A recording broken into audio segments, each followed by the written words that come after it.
I started SquidSwap. Really, it was a complete whim, right? So I have been a Kraken customer since 2019. And back in 23, a guy had told me about base, and I faded base. And I didn't see the potential for L2s. And so in October, I got an email that Inc. was launching. And I'd been developing for a few years on my own, nothing serious, and never really launched a project. And I said, whatever, I'll give it a shot. I have until March, or so I thought.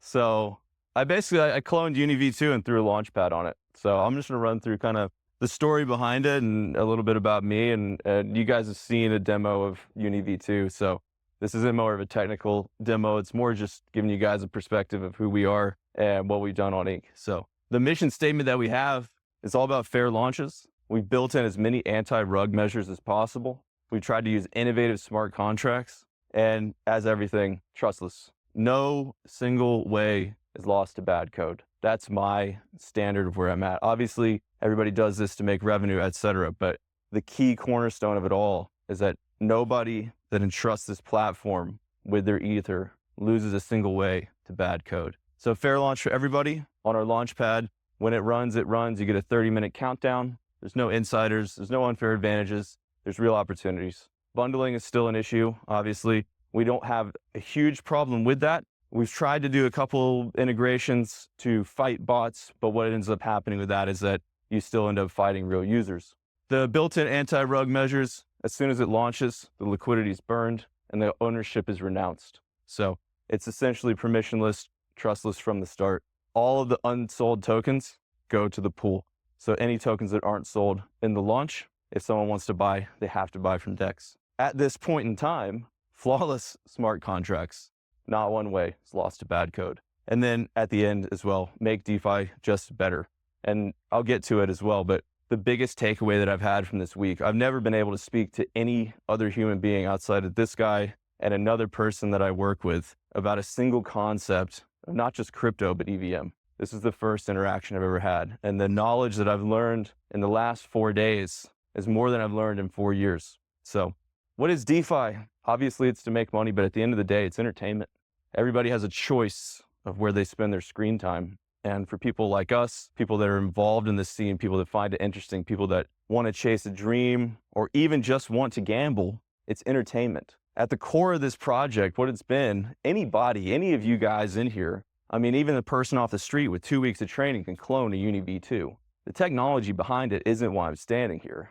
It's because what I've tried to do is provide an entertaining platform that really has become less of a DeFi project at its core and more of a reality show of watching one guy with cursor and 20 hours a day try to figure this out and keep it afloat while keeping people happy. So who am I? Squid Toshi. That's it.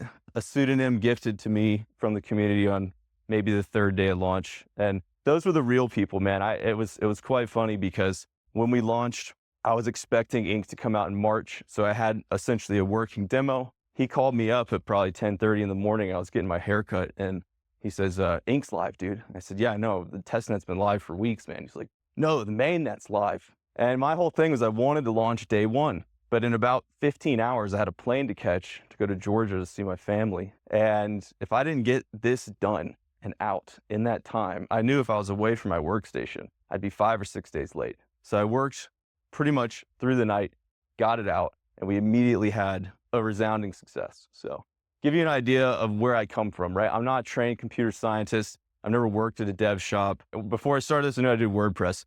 This is where I bought my first ETH. No joke. I was 70 miles in the Alaskan forest, and this is where I first opened up an IDE for the first time. So where I'm here now, without the help of Dan himself even, Dan's helped me a ton.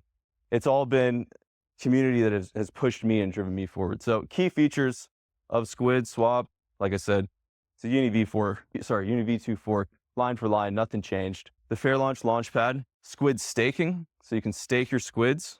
All the stakers, based on tiers, earn 10% of whatever SquidSwap earns, and many more to come, especially after this week. So just some numbers for you guys. Now that I was able to get back on the Gold Sky subgraph, which is funny because yet again, nothing you could ever talk about with someone outside of this space. Currently sitting at just a little over 1,000 holders. Average daily volume, 55K. Percentage staked, around 30%. TVL, with this recent 8% dump this morning, it's USD-wise a little lower, but it's floating around 900K, a little over 118 pairs.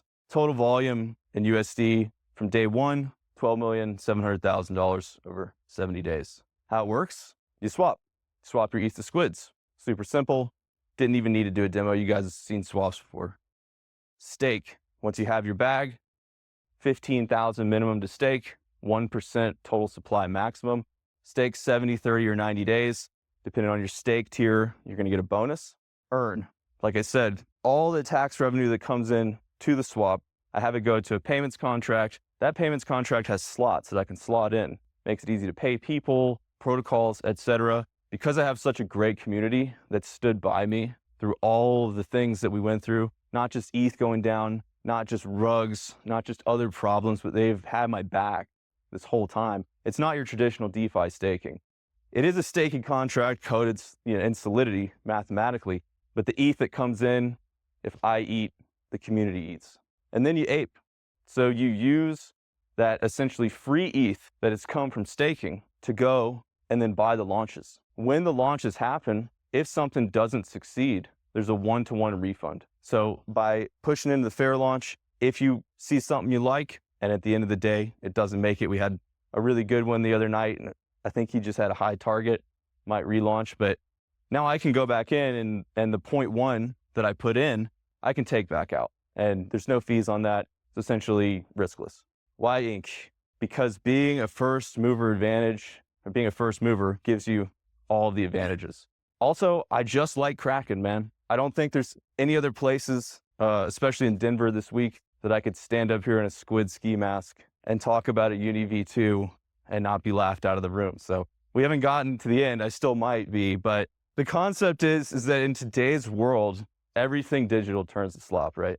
All the reels, as soon as they're reeled, they're gone. All this JSON, all this stuff floating around us, right? I mean, even 99% of tokens, it all eventually turns to slop, except private keys. And so for us to be able to get the next generation of users and people on chain, Inc is the #1 best destination because of Kraken and because of what they've done in the more traditional sense of bringing in customers for a centralized exchange. We have to get people comfortable with the concept of private keys and what the value is with being able to control one of those going forward in the future. So all you had to do is follow the damn chain. This is where we started, right?